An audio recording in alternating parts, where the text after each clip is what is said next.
1.300.000 euro la stima dei danni del maltempo, record di luglio in Veneto tra nubifragi, grandinate e trombe d'aria. Sono 70.000 le posizioni aperte tra pubblico e privato. Il governatore Zaia dice: Roma ci deve dare i soldi. Omicidio di Mestre, domani l'udienza di convalida per i due cugini moldavi accusati di aver ammazzato di botte il 33enne di Salzano. Entrambi ribadiscono la tesi della difesa dal tentato furto. La comunità di Salzano ancora incredula per la violenta morte di Lorenzo Nardelli. Era un bravo ragazzo rovinato dalle cattive compagnie, dice chi lo conosceva. Giampaolo lascia un grande vuoto, il ricordo commosso di colleghi e amici del 26enne barista di Bassano morto ieri sera lungo la A27 a Villorba. La sua auto è finita contro il guardrail dell'autostrada.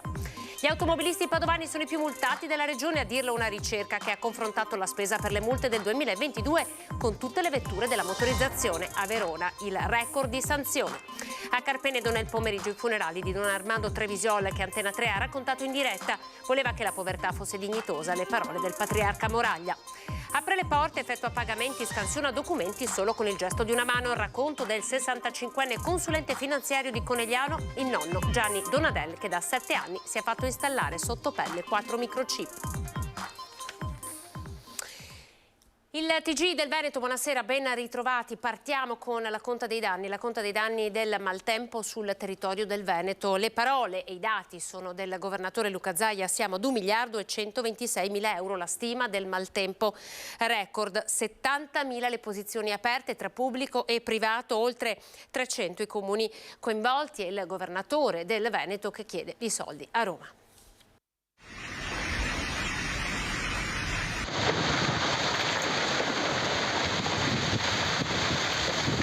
I nubifragi, il vento fortissimo che ha scoperchiato case e abbattuto alberi, e poi le grandinate come mai si era visto prima, con chicchi grandi come palle da tennis che hanno devastato auto, tetti, pannelli fotovoltaici. 313 i comuni coinvolti e più di 100 le persone ferite. Ora tutti quei danni sono stati quantificati dalla Regione Veneto. Un dossier molto nutrito di informazioni, di dati, riguarda ovviamente tutto il Veneto.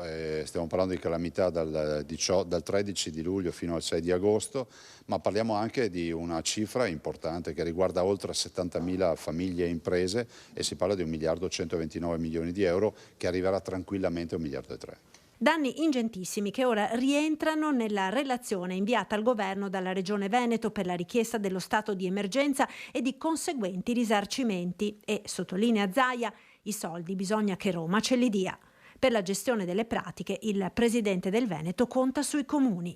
Da commissario ho sempre fatto questa scelta unica a livello nazionale di non gestire i soldi direttamente dalla struttura commissariale, quindi dalla regione, ma a dare subito gli anticipi ai comuni, e i comuni poi hanno i rapporti, e i comuni sono efficientissimi e sono sempre stati collaborativi, avranno i rapporti diretti con i loro cittadini. Siamo a Padova, dove i carrozzieri aperti per maltempo. Sono ancora molte le auto da riparare dopo l'ondata appunto che ha colpito tantissimi cittadini in tutta la provincia di Padova. Dunque carrozzieri che non andranno in ferie. Tutto chiuso ad agosto, o quasi sì, perché per i carrozzieri padovani non c'è riposo. Molte, infatti, le officine in provincia di Padova che hanno scelto di non chiudere per riparare i danni causati dalla grandinata dello scorso 19 luglio. Stiamo cercando di dare una risposta anche ai nostri clienti, in maniera che abbiano la possibilità di muoversi con le macchine, perché con i cristalli rotti non si può circolare, perché diventa pericoloso, fa parte praticamente di quella che è la sicurezza delle auto, e quindi è importantissimo prima mettere in sicurezza per poter far circolare le auto. Impossibile per ora dire quante auto sono state danneggiate in totale. La conta dei danni però è impressionante. Basta guardare quanti sono i cristalli distrutti dal maltempo accatastati fuori da questa attività di Vigonza. Le macchine sono tantissime. Non le ho quantificate perché continuiamo a dare intanto una risposta per poter sistemare la parte di sicurezza, perché poi ci sarà la parte di riparazione per quanto riguarda la carrozzeria. Non è la prima volta che il signor Barbierato si ritrova a dover riparare così tanti danni dovuti dal maltempo, ci dice. Già nel 1983 e nel 2003 c'erano state grandinate molto intense. L'obiettivo ora è di permettere a tutti di utilizzare la propria vettura in sicurezza. Che le auto servono purtroppo anche per lavoro, per servizi, per la casa. Ormai l'auto è diventata indispensabile nelle nostre famiglie. Omicidio di Mestre con importanti novità dal punto di vista delle indagini. Lorenzo Nardelli e i suoi assassini non si conoscevano, è quanto emergerebbe dai rispettivi tabulati telefonici. Un bravo ragazzo, viene descritto così da chi lo conosceva. Lorenzo Nardelli, il 32enne del milanese assassinato a Mestre nel vano scale del condominio di via Rampa Cavalcavia 9 nella notte a cavallo tra mercoledì e giovedì scorso.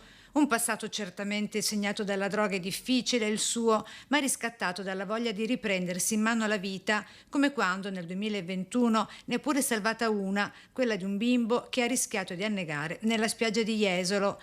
Non si sa ancora con certezza cosa sia accaduto la notte del suo assassinio. L'unica certezza al momento è che i due cugini, per mano dei quali è morto, gli operai di origine moldava Radu e Marin Rusu, di 32 e 35 anni, sono stati arrestati con l'accusa di omicidio volontario.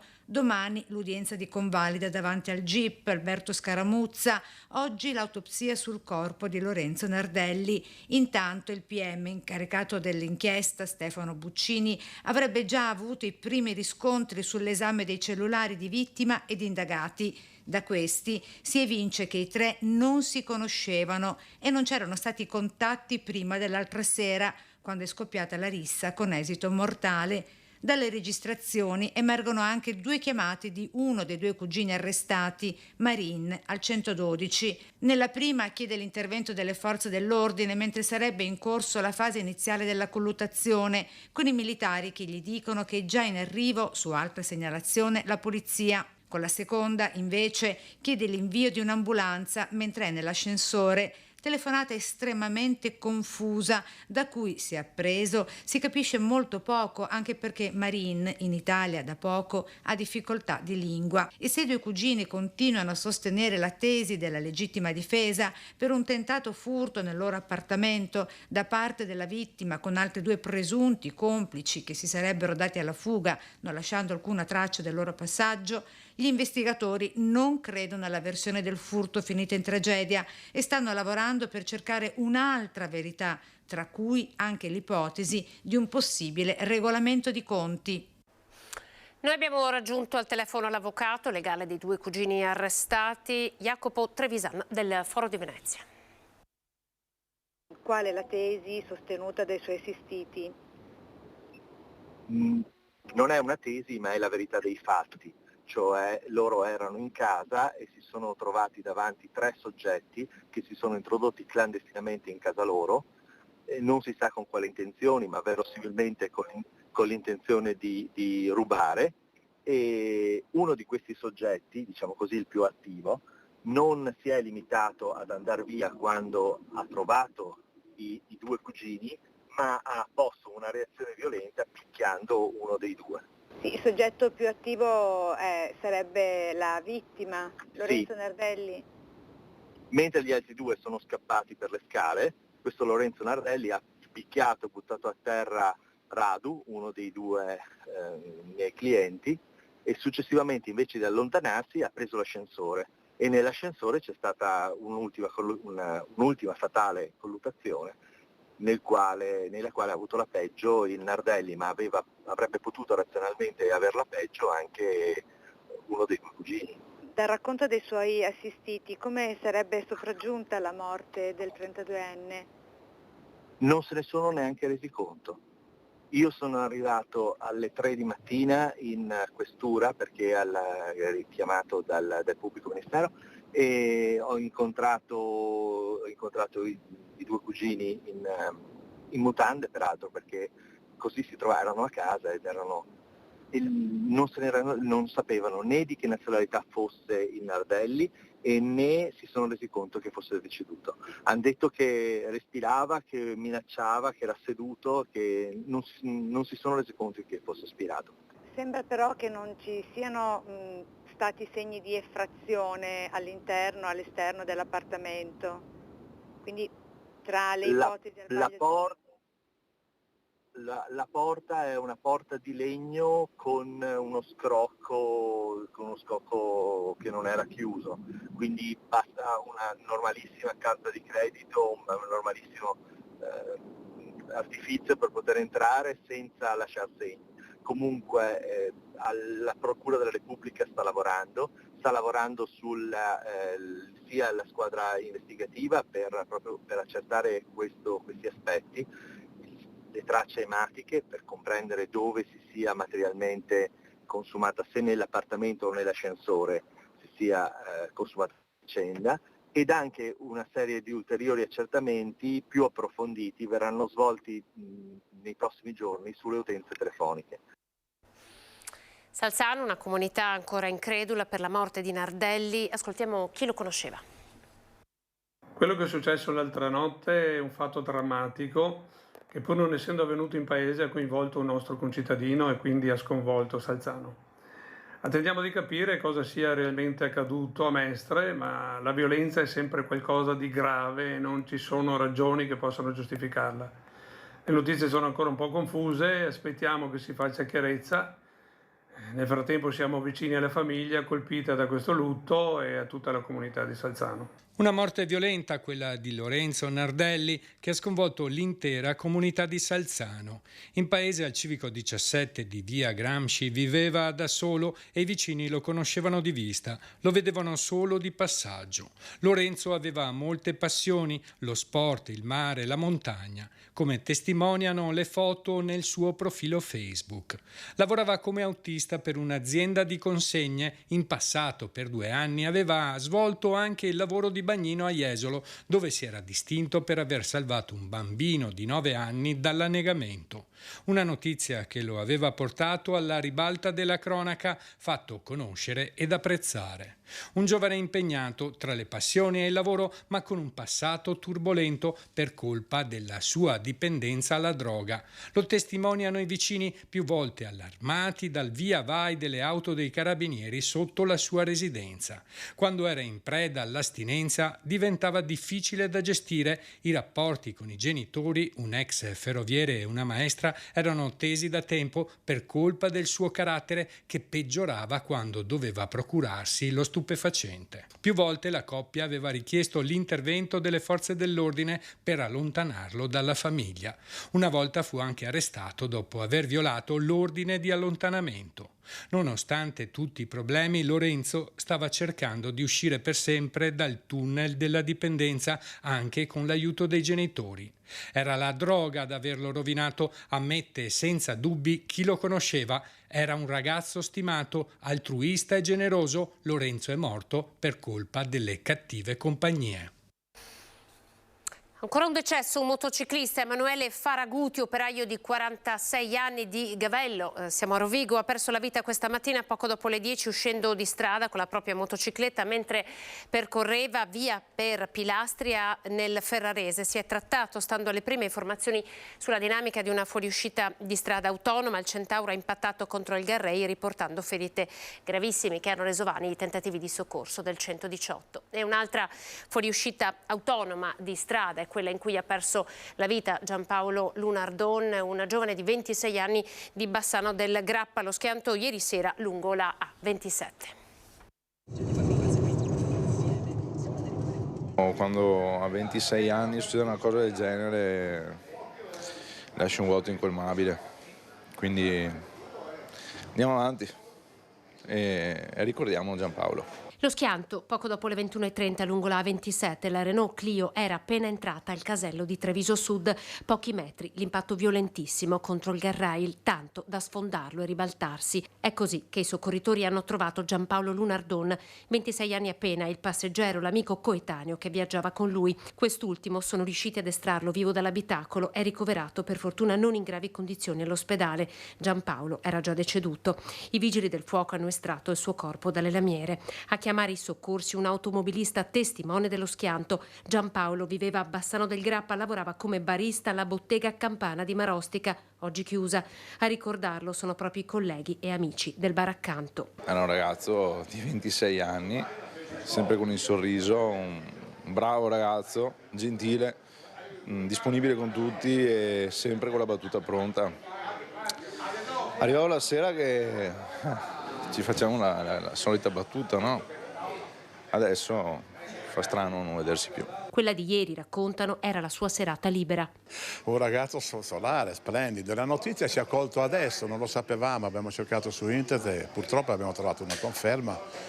So che ieri sera Beppe Campana, qui il titolare, aveva detto che gli aveva dato mezza giornata di vacanza perché voleva andare a fare un po' di festa, come è giusto che sia, e stamattina è arrivata questa notizia. Eccolo Giampaolo mentre mostra orgoglioso le sue prodezze da barman. Il video è sottointitolato Skills.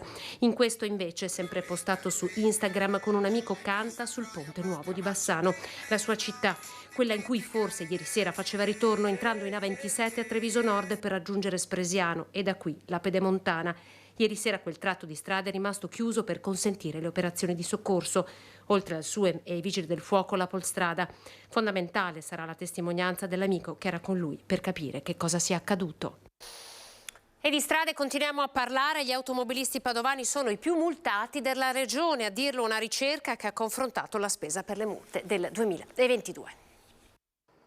Padova è conosciuta come la città dei tre senza, ora potrebbe aggiungersene un quarto senza punti sulla patente. Dall'analisi di un sito specializzato in assicurazioni, realizzato esaminando i rendiconto dei proventi delle violazioni del codice della strada, è emerso infatti che la città più multata del Veneto è Padova.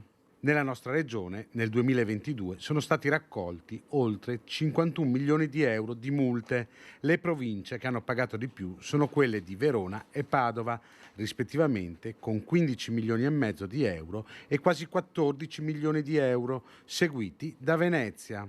Se però le somme incassate vengono divise per tutte le vetture e i motocicli iscritti nei registri della motorizzazione, quindi la spesa diventa pro capite per ogni veicolo, Padova balza al primo posto con 89 euro, seguita dai veronesi con 75 euro, al terzo posto Rodigini e Veneziani con 73 euro.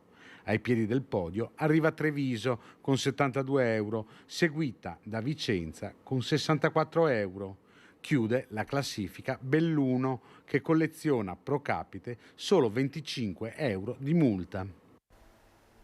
Torniamo nel veneziano. A Carpanedo nel pomeriggio i funerali di Don Armando Trevisiol, una cerimonia sobria, non autocelebrativa, proprio come aveva chiesto lui. Maxi schermi all'esterno, la chiesa gremita è il popolo di Don Armando, come è stato definito, quello che ha voluto essere presente per l'ultimo saluto al prete dei poveri, degli anziani e degli ultimi. A ricordare per primo la vita e l'impegno del sacerdote è Don Roberto, fratello di Don Armando Trevisiol, spentosi mercoledì a 94 anni. Con lui il Signore è stato molto buono. Gli ha dato una vita bella, ricca, laboriosa, felice e una morte serena e travettanda.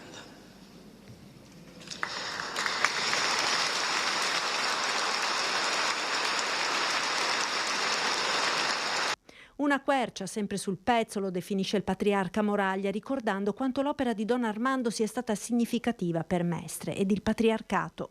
Don Armando, desidero sottolinearlo, ha sempre amato i poveri e li ha amati così come erano, ma ha anche amato il bello e perciò desiderava che la povertà fosse dignitosa e quindi voleva che fosse sempre accompagnata dal bello. E i centri da lui creato dicono anche questo. Un sacerdote amatissimo, come testimoniano i messaggi letti durante la cerimonia, con l'intenzione ribadita più volte di continuare il lavoro di Don Armando nei tanti centri Don Vecchi. Abbiamo imparato che i sogni si possono realizzare, compreso i miracoli. Il miracolo della solidarietà ci è ben chiaro e impresso nel cuore. Quel cuore che tu hai sempre aperto ai fragili, ai bisognosi, compresi gli amati anziani. Oggi sono qui per ricambiare l'affetto. A nome loro e dei volontari che continuano ora il tuo servizio, ti ringraziamo. Grazie Don Armando. Commozione e vicinanza ai sentimenti della chiesa di Carpenedo anche quando viene letto dal patriarca il testamento di Don Armando, che già dalle prime parole fa capire chi fosse questo sacerdote. Non ho nulla da aggiungere a quello che ho tentato di dire con le parole e soprattutto coi fatti della mia vita. Si scusa e chiede perdono a Don Armando nel suo testamento, ringraziando quanti gli hanno voluto bene. Ringrazio particolarmente e con tanta riconoscenza tutti coloro che mi hanno voluto bene e mi hanno aiutato nelle circostanze più diverse. Non faccio nomi solamente perché sono un popolo, coloro che l'hanno fatto. Addio a tutti, Don Armando Trefisiol.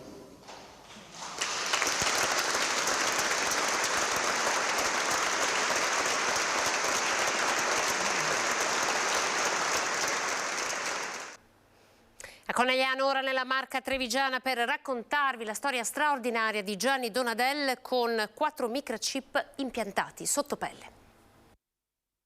Un mio amico Riccardo, tatuatore, lo ha installato con questi strumenti. Questi qui si installano in questo modo qui, in modo leggermente invasivo, mentre nel 2017 ne ho installati altri 2. Questi altri 2 sono gli stessi che usiamo nei badge per aprire le porte. Infatti con questo qui io faccio delle firme, mentre con questi qui apro le porte del data center, le porte del garage di casa e poi anche una cassaforte. Ne parla come fossero dei normali tatuaggi, in realtà sono dei microchip che si è fatto installare sotto pelle, ben 4 fino ad oggi. Gianni Donadel, consulente finanziario a Conegliano e appassionato di tecnologie, ne va decisamente orgoglioso. Il primo inserimento sottocutaneo nel 2016, altato una sorta di chicco di riso metallico.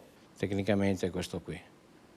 E anche la dimensione, questa qui, quella reale. Quindi non è piccolissimo? No, non è piccolissimo, infatti quando mi hanno detto un chicco di riso speravo fosse un po' più piccolo, sinceramente. È sufficiente che avvicino la mano e qui la porta si apre. Donadel, 65 anni, non apre solo porte o effettua pagamenti semplicemente appoggiando la mano. I nuovi microchip hanno anche altri scopi. La prossima sperimentazione a cui ho aderito è la tecnologia, è questo qui che ho inserito appunto per pagare, questo lo si sente, a 3 centimetri di dimensione per un paio di millimetri di spessore, e per rilevare dati biometrici sanitari, glicemia o altro, quindi qualcuno deve pur farlo. Una cavia consapevole, si definisce Gianni, spesso protagonista di episodi dai risvolti comici, quasi surreali. Ero qui vicino a un negozio, avevo l'orologio sulla sinistra e la commessa si è preoccupata di dirmi che non dovevo avvicinare la destra perché non sarei riuscito a pagare, perché l'orologio era di qua. Un'altra volta che non avevo niente, non avevo neanche il telefono, mi hanno portato dal direttore perché hanno visto uscire lo scontrino, pur essendo validata la transazione, si chiedevano come fosse stato possibile, quindi ho dovuto spiegargli, poi hanno voluto fare delle foto assieme tra l'altro. Nessun problema in metal detector e soprattutto assicura nessun pericolo per la riservatezza dei dati contenuti nel microchip. I comuni cellulari sarebbero molto peggio. Vulnerabile in termini di privacy lo siamo avendo sempre in mano questi apparati. Questione di prospettiva, di sicuro il 65enne coneglianese è tra i primi e tra i pochi in Italia ad aver fatto questa scelta. Quando mi tiene per mano mi dice che tocca senza il bottone magico e lo vuole far installare anche lui in effetti. Un cyber nonno? Sì, cyber nonno, esatto, sì. Ci fermiamo, questo era il nostro ultimo servizio, grazie per essere stati in nostra compagnia, siamo alle previsioni del tempo, arrivederci.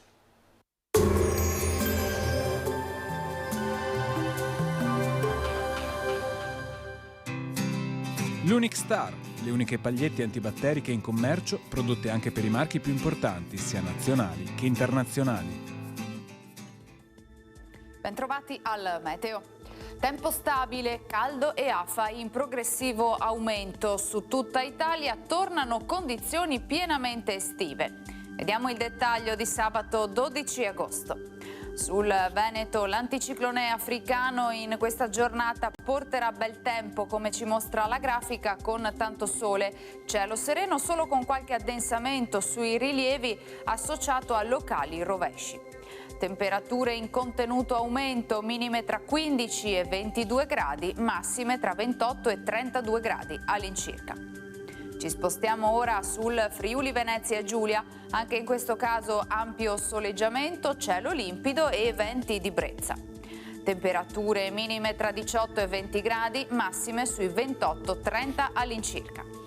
Infine diamo uno sguardo alla situazione del Trentino Alto Adige, dove dominerà il sole, salvo isolati temporali sui settori più settentrionali della regione. Temperature minime intorno ai 18-20 gradi, massime sui 32 all'incirca. Dal meteo per ora è tutto, grazie per l'attenzione, arrivederci.